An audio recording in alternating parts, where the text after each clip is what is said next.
Now more than ever, interest rates are up, costs are up. Everything is more expensive when you're buying and running real estate. So having somebody on your team, in your corner, fighting for you, teaching you the ins and outs of the business is more important now than it ever was. We could make a lot of mistakes in the past when we were buying things when the interest rate was really low. So we could make all these mistakes and we were saved because we didn't have a lot of debt service, and we could, we could make it up throughout the year as income came in. It's harder now. So I want to introduce you guys to Gino. If you've been following the show for a long time, you've seen him on the show before.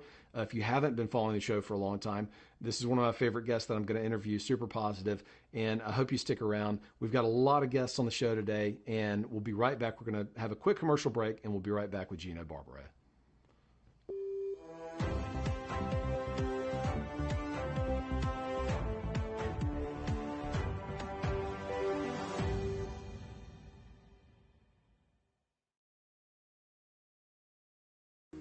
Do you have a car sitting around you want to get rid of?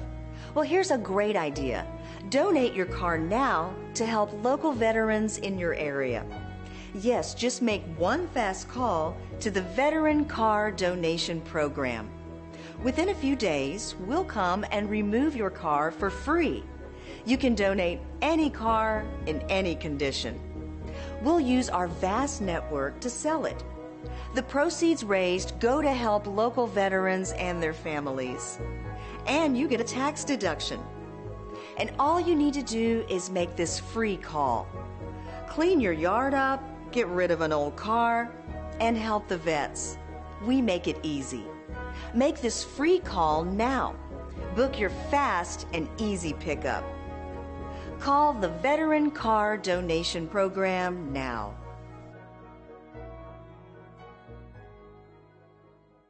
Do you have diabetes? If you have insurance, you may qualify for a new continuous glucose monitor.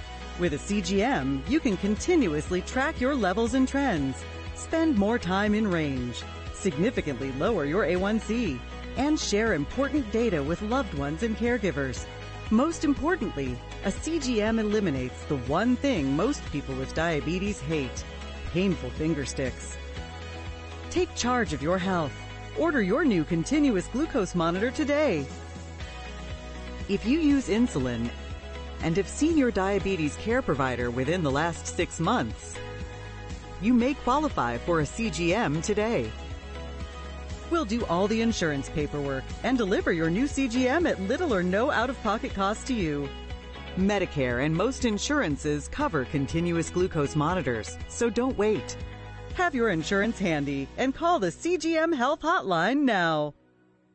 Are you nearly maxed out on your credit cards? It doesn't matter if you're using your credit cards for fun or to survive. At the end of the month, your statements come in, and you can either pay them or you can't. If you can't, late fees and interest rates get tacked on. And now you're struggling just to make the minimum payment due. Do you feel trapped? Am I talking to you? Good, because I personally researched some companies that can help you. They may be able to reduce your credit card balances by 50% and stop the late fees. If you qualify, please call our special debt hotline number right now for a complimentary free 5-minute consultation. Deal with your credit card problem now before it gets much worse and put more money back in your pocket. Trust me, I've been there too. Call right now.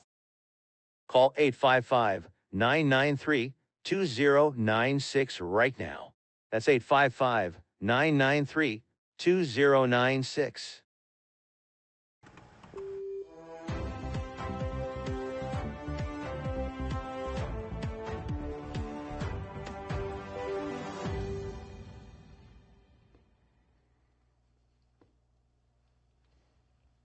All right, Gino, welcome back to the show. We've got Gino Barbaro on. And Gino, you're one of my favorite people to talk to on the show.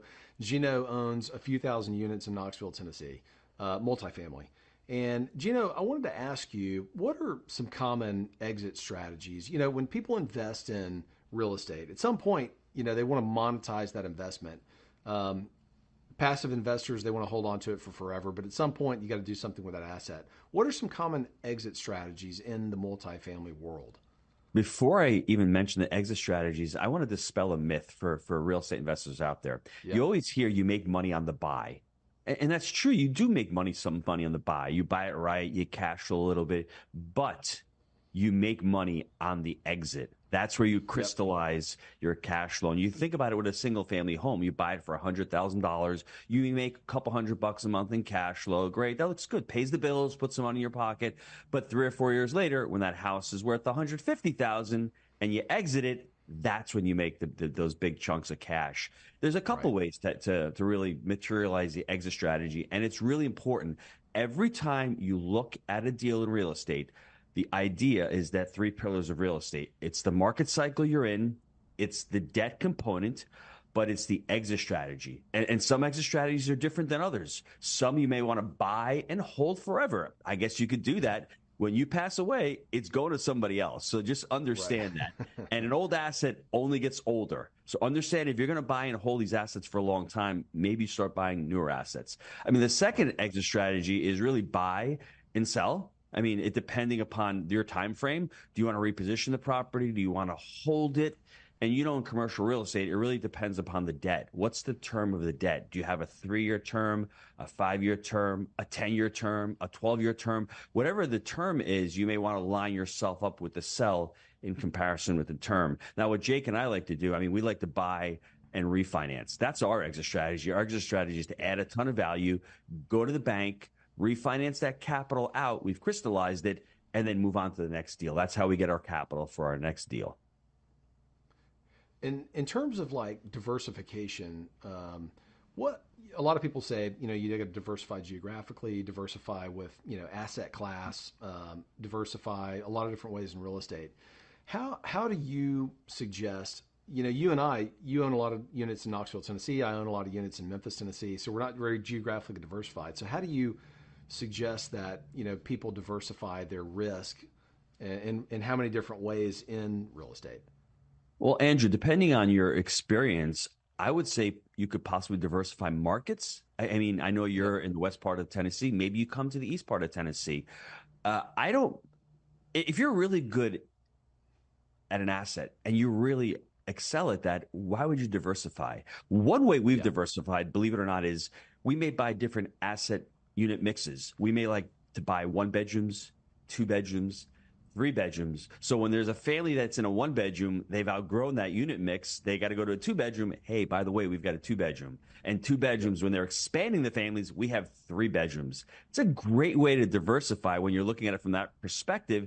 And maybe you want to diversify asset types. You may have some type of student housing that wants to go to market. Or if you have some type of, 70s or 80s product that's a little bit older, you may want to go into some type of newer products. I think the idea is as you get more experience, you understand what asset types and what unit types do really well in your market. And that's what you're focusing on. For us in Knoxville, there aren't many 3 bedrooms in Knoxville. So whenever we find a 3 bedroom come online, we want to buy that because they do really well with what we call profit per unit. That's what we focus on. So 3 bedrooms do excellent in our market. So understand your market and understand where the sweet spot is in your market. Do you guys develop at all? Do you just buy old, renovate, you do the value add and all that kind of stuff? Have you thought about developing or have you developed 3 bedroom units since those do so well? Yeah, you're just hitting one of my pain points right now. We've got 2 parcels of property, a 67-acre and a 70-acre. Nice. And listen, a couple of years ago when the market was going crazy, it was very difficult to buy, multifamily. And we were buying smaller, scattered sites. And we came across these 2 different parcels.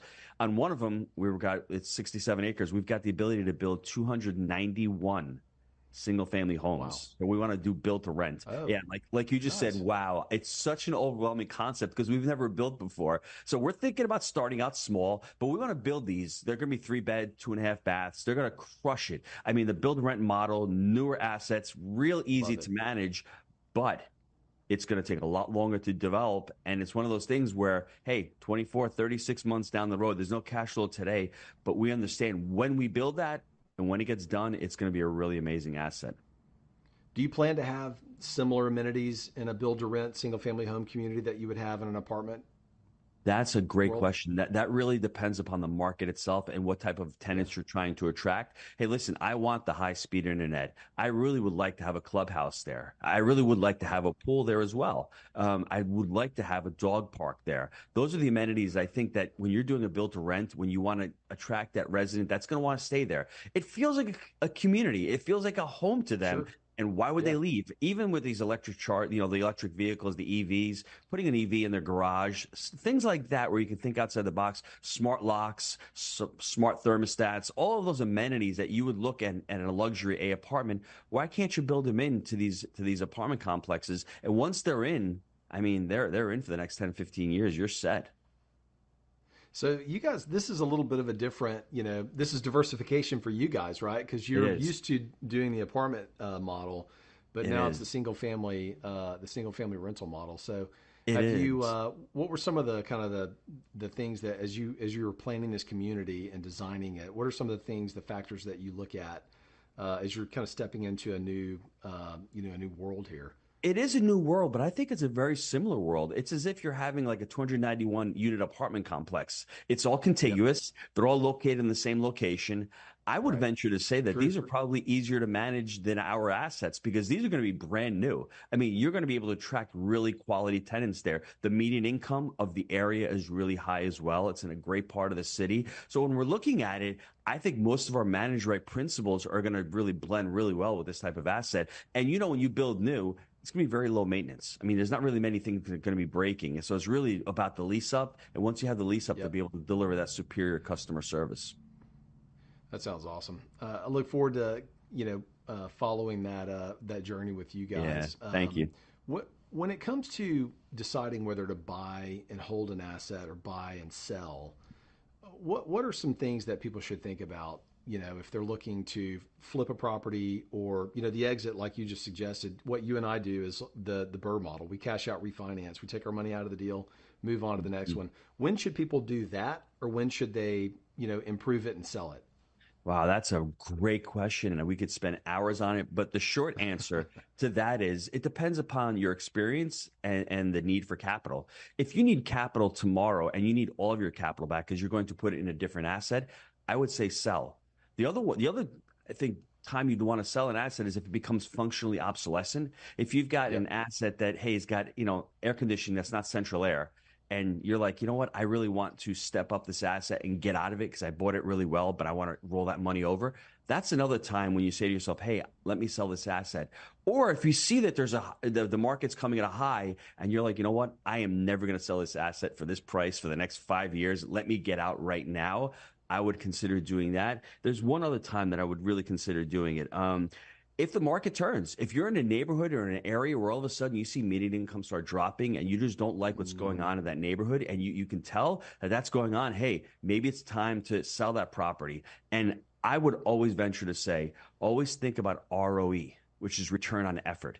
If you've got a property that's doing pretty good, but Andrew, if you're there every week with tenant problems, with crime, with just things that are soul sucking, is it worth that extra 3 or 4% rate of return? I would venture, after doing this for years, it may not. So if your property checks any one of those boxes, go back on what I listened to, go and sell the property. Don't wait.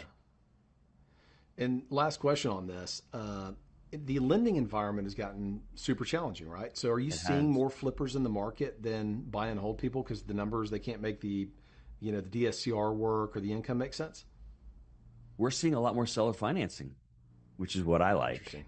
And believe it or not, multifamily's down 60% transaction volume. That's what's happened. I mean, a lot of the players out there, if you're a person who doesn't have to sell, now is not the time to sell. As I love to say, you can always buy real estate. It's always the right time to buy it. Using different strategies, you may have to overpay, but you can't always sell real estate. And this is one of the parts of the cycle where, you know what, if you can hold on to your properties. If you have to sell, you just have to understand you're going to sell at a discount because interest rates are higher, cost of capital is higher, and there's not as much demand because there are a lot of limited partners and people who put money into deals. Those deals aren't working. So if my deal ain't working now, I'm not giving Andrew more of my money to go out and buy another deal. So the demand is down. And once supply starts to catch up, we're going to see prices dropping a lot faster. I agree with you. There's not a lot of people that say that, but you heard it from Gino himself. Look, down on the lower thirds, you guys can see how to reach out to Gino. You guys should look him up, follow him on Facebook. They've got a great business in Knoxville, Tennessee. Gino, always good to have you on the show here. We appreciate the time. We'll be right back, everybody. We're going to run to a commercial break. Thanks, Andrew.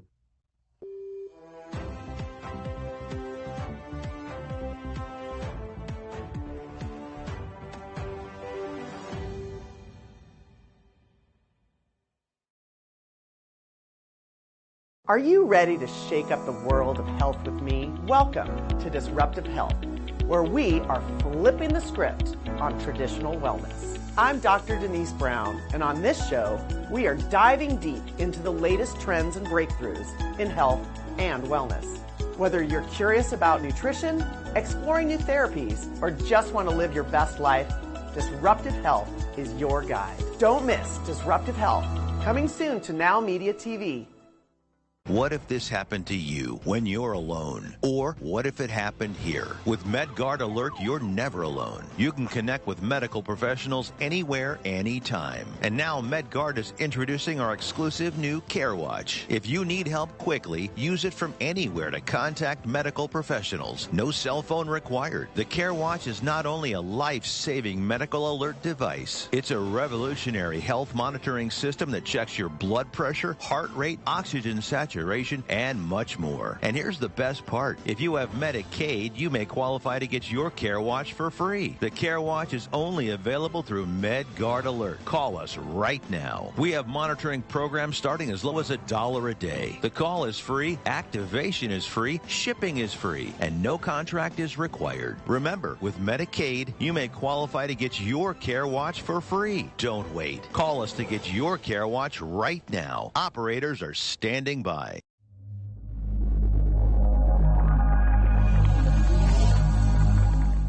Have you ever had to hire multiple contractors? It is a daunting task that takes a lot of management time and impacts the core business or the company that time you're spent with your loved ones.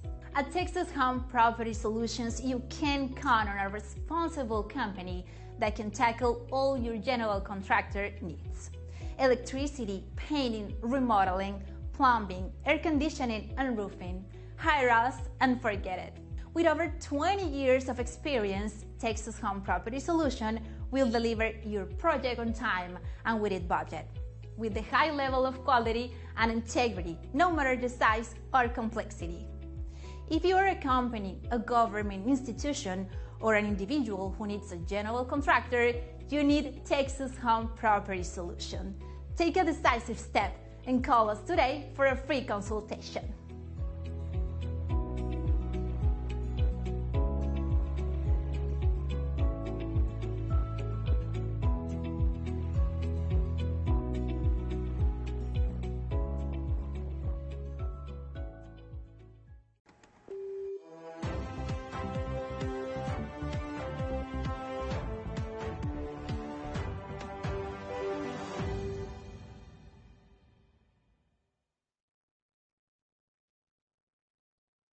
All right, everybody, we're welcoming Griselda Abuzleman back to the show. And Griselda owns and operates a number of short-term rentals down in Texas. Griselda, I wanted to ask you, welcome to the show. I wanted to ask you, from a sustainability perspective, is it possible to have sustainability in the short-term rental business? Oh, absolutely. And my pleasure to be here, Andrew. Thank you so much. But Sure. absolutely. So, for example, in our case, in the southern part of Texas, it's a hurricane-prone environment. Every year, there's about one different category, whether it's, 2, 3, 5 sometimes. But in terms of short-term rentals, what I find for sustainability, one thing that actually tenants also look for is that eco-friendliness. That's been a recurring trend in the market lately. But from an ICF perspective, that's one of the things that we have done to incorporate sustainability. So insulated concrete forms is the practice of the build. And it's a pretty neat one that is very extremely efficient on heating, cooling, resistant to mold, mildew, and anything like that. So from a time, labor perspective, ICF builds are phenomenal. Obviously, I live in Florida now. The homes are in Texas.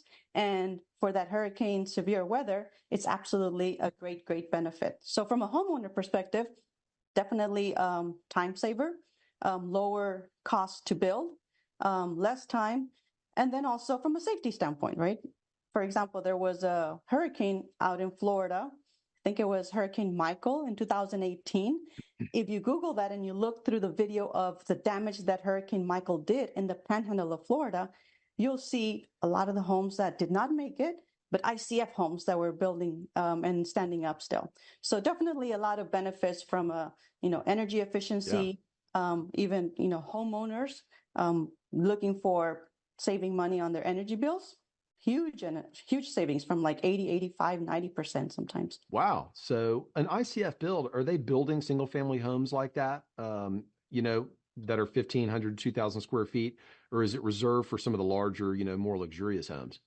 So it's a little bit of both. So for example, in one of our short-term rentals, it is a luxury short-term rental and it is a 3-story build, but I have seen them in 2-story builds. I have not seen them actually in the one, or at least not one that we have. I'm sure they're out there, but there's definitely a lot more moving in that direction of sustainability and eco-friendliness, and then just watching out for the environment and things like that. So are they out there? Absolutely. I see them all over the place in Florida. I see them really all over the country. But me personally, we have the higher homes and they're short-term rentals, but they're for families and things like that.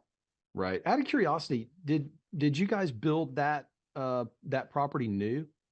It did. Did you buy it after it was built? Okay, so you built it new. So what was the difference in the building construction costs from just traditional typical frame construction to a concrete form? Or did you have to build a concrete form? Maybe it's the regulation.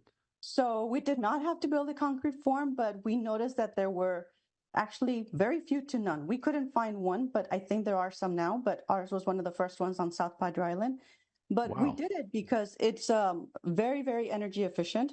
It is cleaner. The ambiance inside the home is cleaner air. For energy, heating, cooling is definitely a huge benefit. But in terms of cost overall, I think it was about 35, 40% lower cost simply because it's a lot faster to make. So think of it this way. Wow.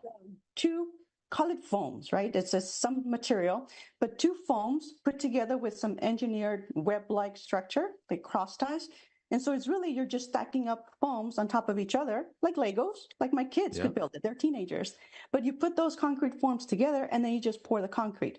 So in terms of the speed to build a home, very much faster, like half the time or less, right? And that is something else. And it's less expensive than frame construction. Why does everybody not do that?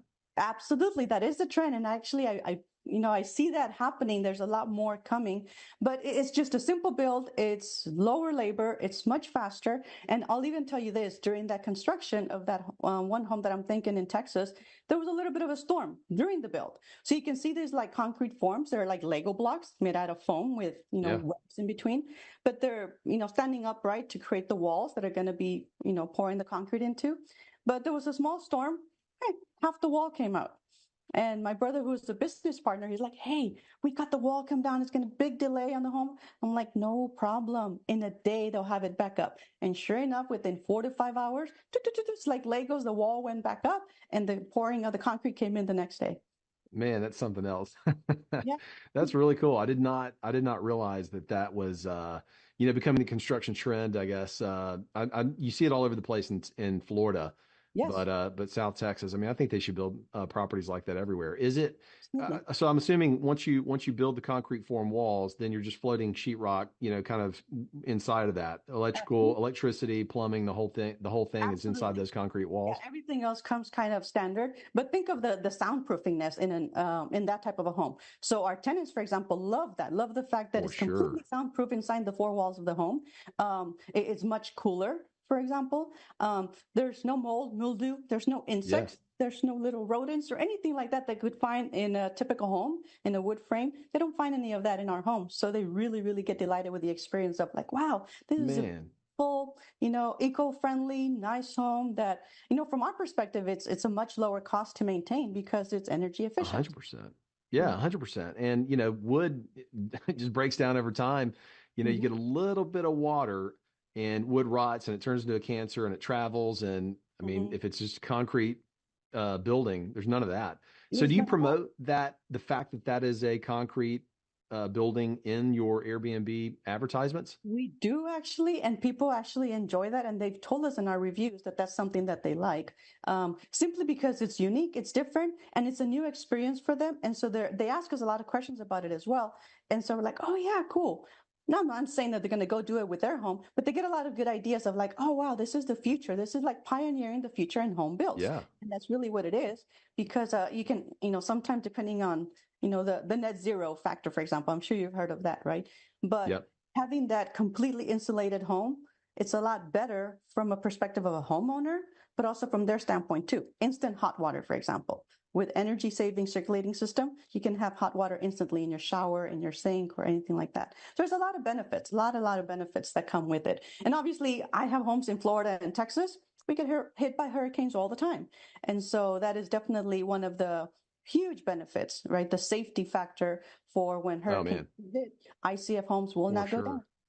No, that is great. It's cheaper to build, more energy efficient, better in a hurricane. It should be the standard. Have you had people tell you that, look, we looked at different Airbnbs and we chose your house because it was, a concrete building? Have you had people tell you that that's the reason why, from an eco-friendly standpoint, they chose you?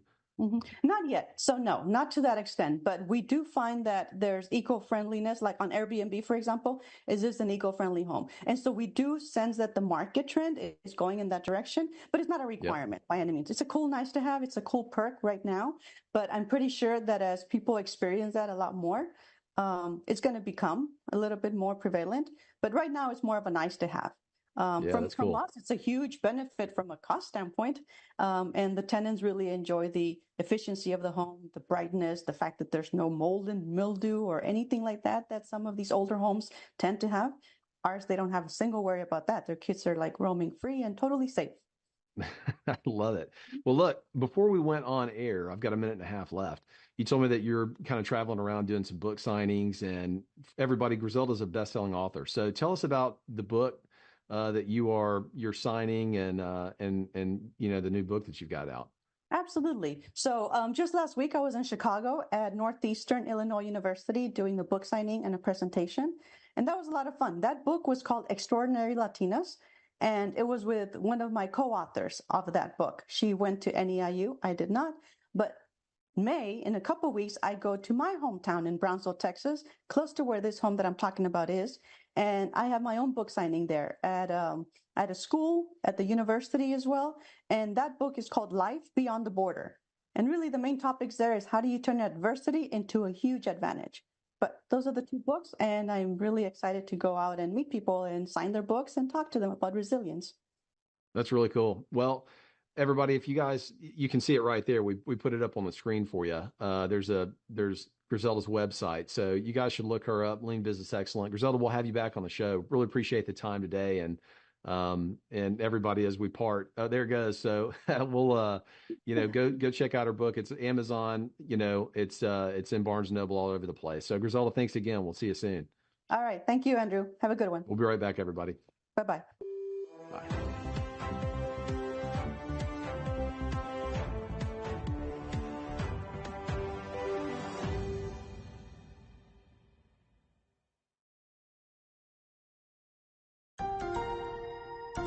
If you're on supplemental oxygen, heavy and awkward tanks can be a burden. Now, you can leave home and leave the tanks behind with Inogen, portable oxygen therapy that moves with you. With my Inogen, now I'm able to do the things that I've always loved. I just press the button here, and there's my oxygen. Inogen systems are so small and light, you're free to leave the house without the hassles of an oxygen tank. I could play golf again. I could go grocery shopping. I'm free again. With the Inogen, I can handle my own oxygen. I can carry my own oxygen. I go anywhere with this. Look how small it is.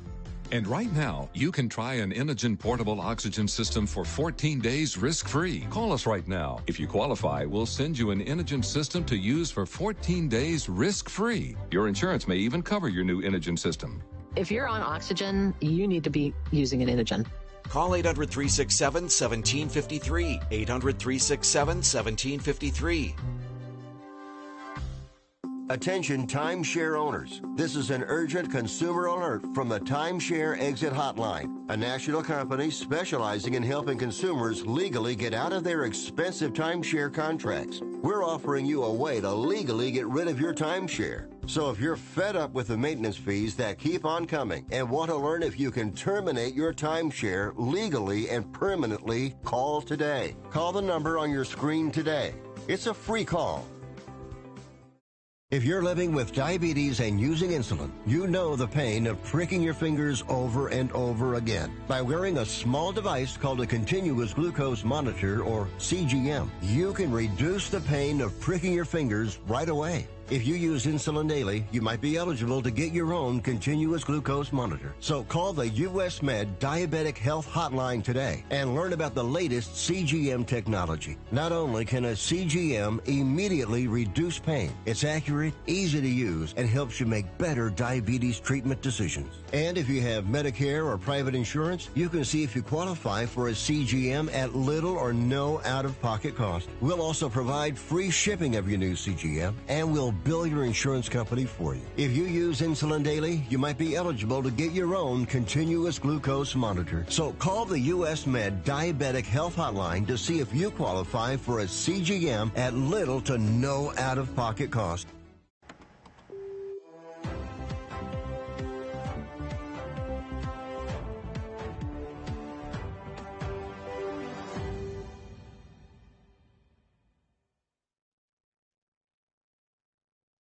David Aronson, welcome back to the show. David Aronson, guys, if you've watched the show for any length of time, we've had David on a number of times. One of my favorite guests. David is the owner of Refuel Electric Vehicle Solutions, REVs for short. And to those of you who watch the show, no secret, they install electric vehicle charging stations, primarily in multifamily apartment complexes. And David, I wanted to ask you, costs for everything are going up, and people are concerned about budgets. How do you develop budgetary estimates for what a refueling station or series of stations is going to cost at an apartment complex? Well, first off, thanks for having me again, Andrew. I appreciate it. And absolutely. I hopefully add something to some value to your listeners. 100%. It all starts with the apartment complex. Every apartment complex was designed in a way to provide electricity to the residents and all the amenities that they have there. But they never were designed to host electricity for EV charging stations. So it all starts with getting an electrician to the property, having them look at where your existing electrical panels are and how far they are from the parking spots that you want to use for the EV parking spaces. Gotcha. And I was talking to, I've just been surprised personally. We do a lot of single family residential work, and I've been very surprised recently about the cost of just wire. We used to pay for a 200-foot spool of wire, we would pay $400. It's now $900. So have you seen that on your end? Has all the components gone up in price like we're experiencing on our side? It has. Everything's gone up in price, but there's some tricks we have that can help lower the price. For example, it's not just the hard goods that have gone up; it's the labor that's gone up too. And so we have it coming at us on both sides. But we've been pretty successful at figuring out the most cost-efficient places to put the EV charging stations. Yep. And of course, the closer it is to the electrical panel, the less expensive it is to install. Right. Are you guys having your team do that installation, David? Or are you hiring subcontractor, local electricians in whatever market that is, do it?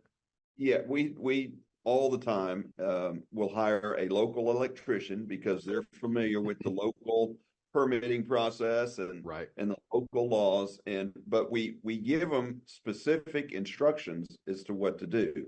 And this is where a lot of our competition, where we're able to beat the competition, because we are going in, and because we know the multifamily sector and how it's constructed, we're telling them exactly what we want done. We're not leaving to them to make these decisions as to where the charging station goes. We're telling them where we want it to go. We're telling them what size conduit we want them to use. We're telling them what gauge wire we want them to use. So a lot of times they will, on their own, select things that maybe are not the most cost efficient for their client. That makes sense. So that was my next question: is how much training, do you guys actually give those local electricians before they go on site? But it sounds like you guys develop the blueprint, hand it to them. So there's no thinking that you need to do. It's like, we're giving you, we've done all the thinking for you. Now just install this. Well, it depends, yes, it depends. A couple of states have requirements for EV charging station installers that have to be met. And so they have requirements at a state level. Most states don't have that yet, but you can guess the ones that do. California's at the top of the list. And there's a lot of other stuff that goes into it besides just installing an EV charging station. I mean, right now, one of the things we're dealing with is ADA requirements. Interesting. Because almost, many municipalities require us to put a space there, a charging station for their residents who need use of the handicap space. Right. And a lot of people try to understand what that means, and every municipality is different when it comes to that. Do you need to put a ramp in the sidewalk? Do you need, some do, some require it, some don't. Do the parking spaces need to be at a special slope? Some do, some don't. Is it grandfathered? Is it behind the gates? Is it public charging or private charging? There's a lot of things that go into this, okay? But with regards to the electricians, yes, even though they've put up charging stations at this point, we are telling them exactly where we want it and exactly what we want them to do. And that's what separates us from our competition. Do you ever have to, what other types of infrastructure, around those parking spaces do you have to work with? Are you pouring new concrete, installing new landscaping? I mean, you talked about ADA requirements, potentially ramps, occasionally have to get installed. What are the other kind of factors around that area where you decide to install things, just other than simply how far away it is from the box? Really, the ADA is the only thing that we have to deal with. And like I said, it's different everywhere. I mean, there's federal laws that govern ADA as far as the size of the parking spaces go. In many cases, we need to take 3 spaces of the existing parking to make it into 2 spaces so we can comply with the ADA. But gotcha. Other than that, that's pretty much it at this point. That makes sense.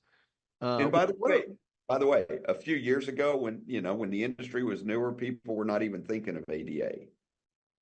So now it's a new add-on, and it's something else we get to deal with. What are some of the most challenging places that you can install? What would be like a very challenging scenario when you go to analyze a new client, a new apartment complex? What would be a challenging installation at that place? The first challenge is how much spare electricity do they have on their panels? Mm-hmm. If they have none, then that's a challenge. We can't just make electricity. So we have to find a way to see if the utility company will provide it at an affordable rate so we can then put up the charging station. But that's where it all starts is with the property. And we see a lot of people in our business sell the machines, and then when they get out to install it, they realize, oh, well, this is going to be a very expensive install because there's no electricity. The client doesn't even know this. They made the decision to buy the equipment without understanding the total cost. Right. And so, it's all about the property and their electrical capacity. Yeah. So you find sometimes that... And not a single one of them has enough, by the way. It's an issue for every property. So you find that you've got to bring in, I guess you got to work with a local utility to bring new electricity. Is it bigger lines, a new pole with a new transformer? How does that? Occasionally it's just, and I'm not an electrical expert, but occasionally we have to deal with the utility companies if there's no room on the panel. And everyone's different. And yes, some of them will need to bring in a new line, new service, new pole. Others, it's just a matter of, it doesn't even seem like a lot of work. They just go out there in one day, and next thing you know, you have more power. We're not seeking a whole lot of power. Okay. And the ones we've brought new power, we basically can do what 100 kVA, which is a lot of power, but it's not enough to really strain the utility company as far as their products go. So we usually can put 8 or 10 charging stations on that. So this might be a little bit of an ignorant question, but I don't know enough about power and power requirements and usage to ask it more smartly. But compare a charging station to a hot tub for me. How much power does a hot tub draw? Is it 10 charging stations or one? What would it be akin to? Oh, I don't know. I haven't looked at my electrical panel for the hot tub in my house, but it's probably on a 20 amp circuit. Yeah. Okay. And a charging station, a level 2 charging station, needs to be on a minimum of a 40 amp circuit. Okay. We see a few done on 30 amp circuits. That's not great. A 40 amp circuit will give you 7 kilowatts to the charging station, an hour, or about 7. Okay. That gives me a frame of reference then. Okay. All right. Good. Well, David, thanks a lot, man. I've run us out of time, but it's always fun to talk to you about these things. And look forward to having you back on the show. Guys, we're going to take a quick break and we'll be right back. Thank you, Andrew.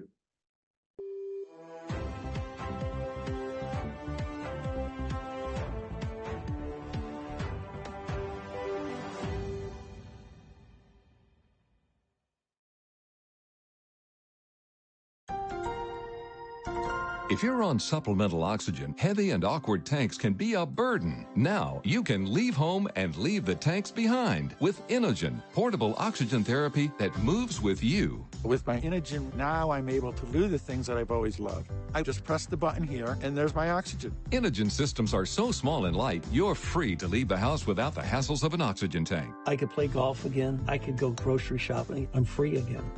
With the Inogen, I can handle my own oxygen. I can carry my own oxygen. I go anywhere with this. Look how small it is. And right now, you can try an Inogen portable oxygen system for 14 days risk-free. Call us right now. If you qualify, we'll send you an Inogen system to use for 14 days risk-free. Your insurance may even cover your new Inogen system. If you're on oxygen, you need to be using an Inogen.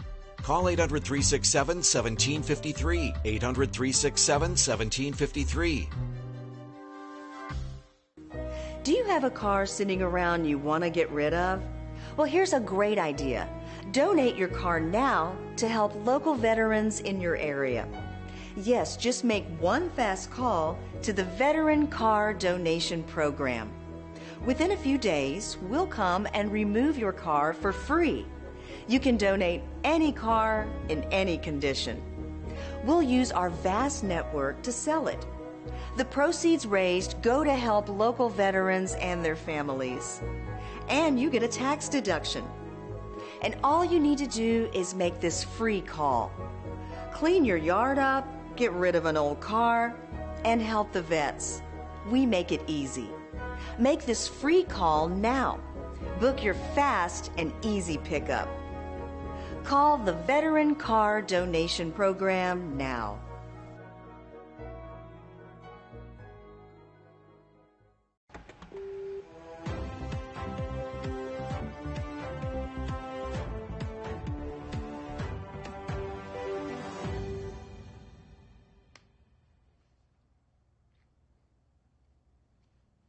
All right, we're welcoming back Ellie Perlman, who is no stranger to the show. Ellie, I hope you're doing well today. I wanted to ask you, kind of straight out of the bat or straight out of the gates, how does technology influence in the multifamily world? How technology is moving very fast. So over the last 3 or 4 years in our business, we've changed. The game has changed on the way people apply for our properties, the way they tour the properties. In the multifamily world, how has technology accelerated, over the last few years to where it's at now?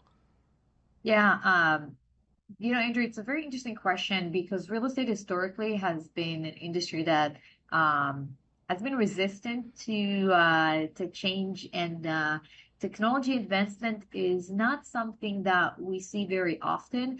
With the rise of AI, there is an increased demand and need to actually deploy those technologies. I would say that, we do see some change in the last couple of years when it comes to implementing, technology, and we are using AI across the board with when it comes to capital raising, asset management, acquisitions, dispositions. We use it, pretty heavily, but not everyone does. It's unclear right now how widespread what the adoption rate would be for AI technology, but it does give you advantage if you are using it. Because I'll give you one example. There could be 10 firms that are underwriting deals. They're looking at reports and and at their portfolios, and they make an assumption about rent growth. And then there's a company that does all that, but in addition, looking at an AI-backed technology that predicts what would be the rent growth at that specific property that they're underwriting in the next, 2, 3, 4 years. And that gives you a lot of power to use data that competitors don't have. So it could be very impactful. But it's still not second nature in our industry. Adopting technology is something that has historically been done very slowly. So you mentioned, using AI to forecast rent growth. That would be kind of an emerging trend in the market. Is there a specific location, company that you go to find those sources and solutions? Is it ChatGPT or? No, there are multiple of them. They're very real estate focused. So one of them is ARM, it's AI Revenue Management, that essentially can give you daily pricing for rents per unit, depending on the demand for that specific unit type and layout, how many tenants are going to leave because their lease ends. So it predicts, what would be the availability of each unit, and they pricing they're essentially the technology, the platform prices the value of the rent on a daily basis for each layout, for each unit. But we also have a proprietary technology in collaboration with Archer AI that enables us to underwrite a lot faster. So something that usually takes 2-3 hours, we do it in 20 minutes. Wow. Because the technology can actually do it in a much more sophisticated and efficient way. And this technology is also, allowing us to zero in on trends on markets, not just to do underwriting at a deal level.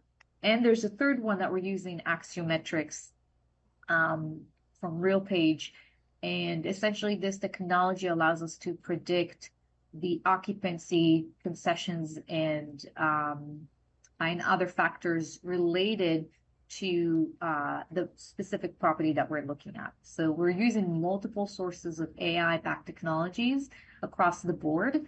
And there are a lot of other good technologies, good platforms out there that are very specific to real estate, to multifamily, that are very tailored to what we need.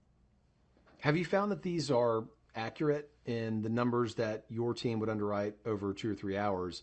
The 20-minute underwrite, do the numbers match?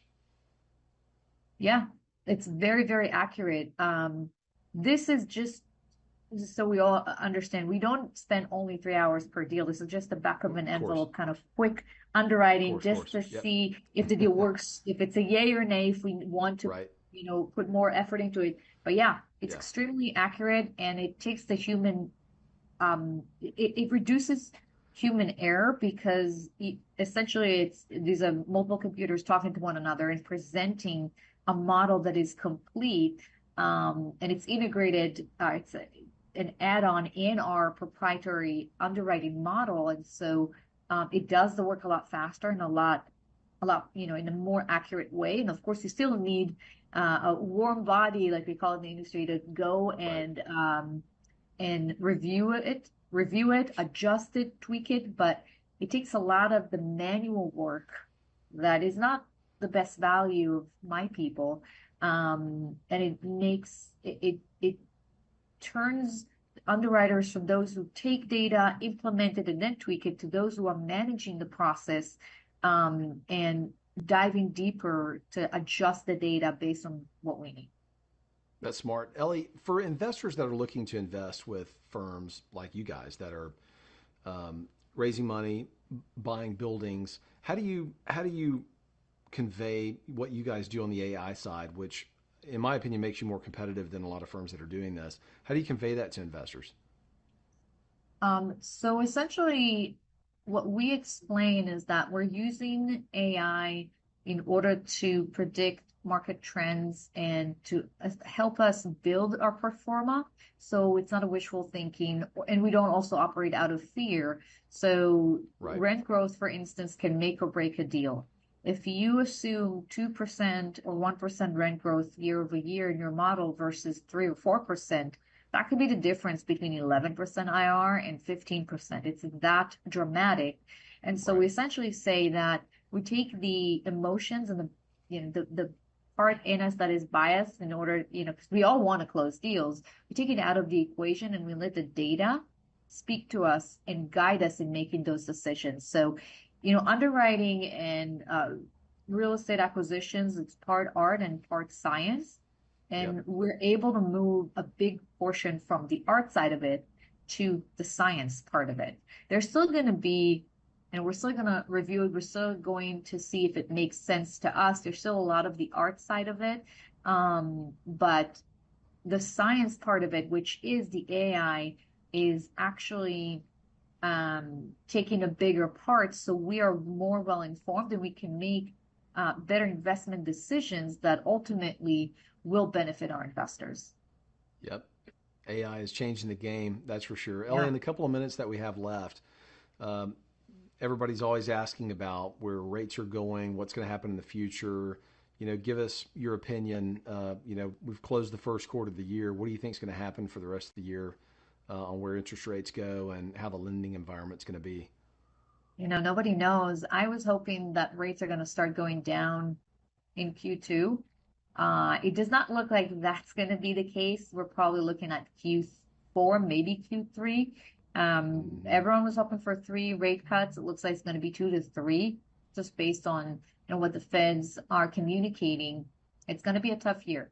It's going to be a tough year. And I don't like this phrase, survive until 2025. And it looks like everyone is trying, to do that. We're really focused on, assets that we can assume the loan. So we have 3-4% fixed rate, for instance. And so the current environment is not directly impacting some of the newest acquisitions. And that's one way of taking some of the imbalance, in the market, because we really don't know what's going to happen. I think there's 80% chance that rates are going to go down, but we don't know when it's going to happen. We don't know how significant it's going to be. Does it make sense to, if you find, the right asset, I mean, I guess you have to run a financial model on this, but does it make sense to have an interest-only loan for a certain period of time and, with a decent, yield maintenance on there? Does it make sense to go interest-only for a period of time on if it's a good asset? Yeah, we usually do get loans when the asset is solid. Then you usually get interest only for 5, 7, 10 years. And then you need to return the loan, obviously. And if it matches your exit strategy in terms of the term and the hold period, then it will be a good fit.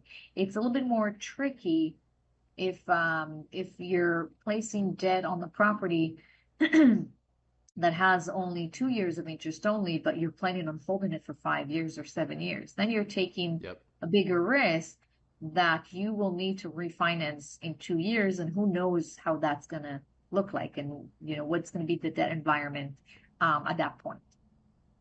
Makes sense. Ellie, thanks again. Appreciate you joining us on the show, and best of luck. We'll be right back, everybody. We're going to take a quick commercial break. Thank you, Andrew.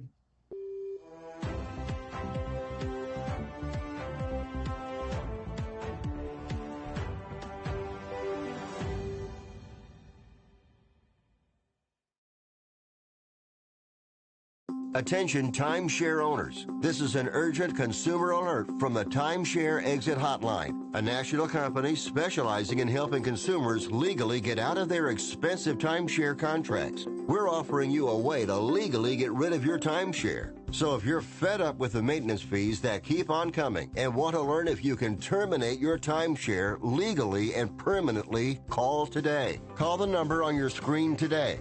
It's a free call.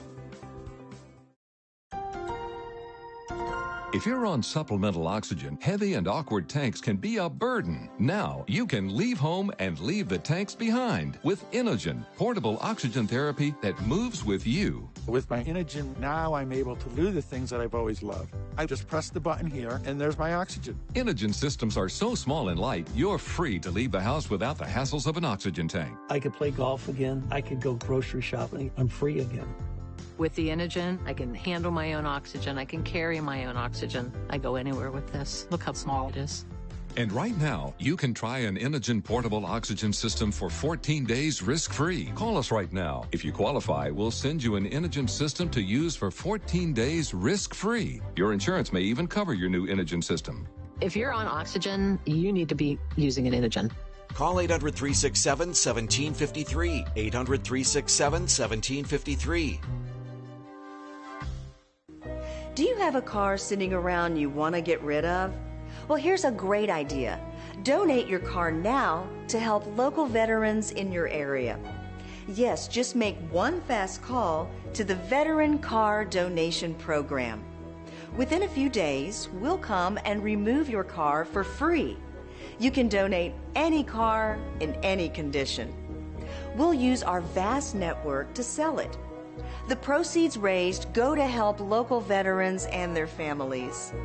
And you get a tax deduction. And all you need to do is make this free call. Clean your yard up, get rid of an old car, and help the vets. We make it easy. Make this free call now. Book your fast and easy pickup. Call the Veteran Car Donation Program now.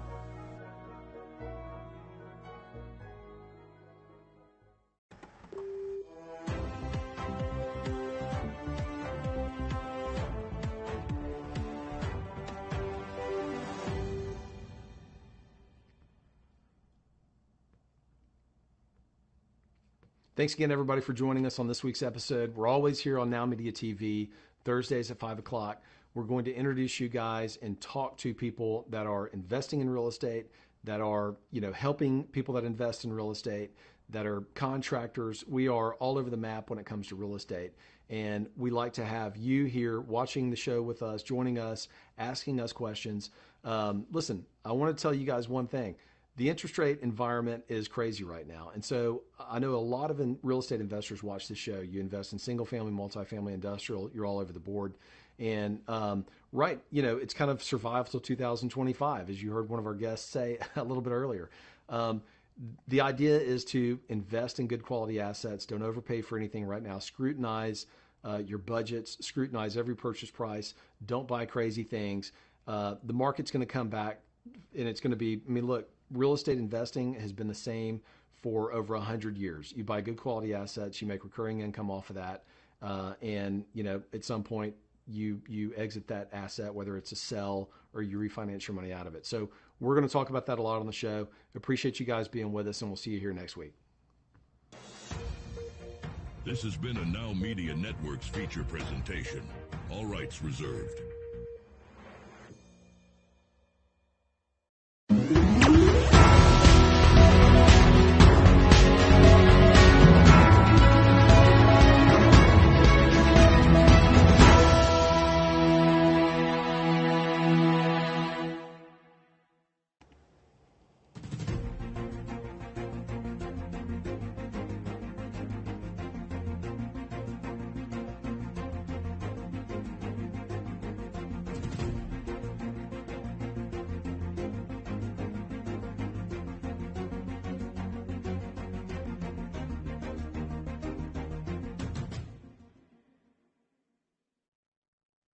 Welcome to Biz Talk, everyone. My name is Rachel Weaver. I'm your host for today, and I have with me Maurice Hamilton. Maurice is an award-winning information technology expert. He is a serial entrepreneur and a professional that has led teams of engineers and solution architects from US to Canada. Maurice, it is always a pleasure to have you on the show with us. Thanks for having me back.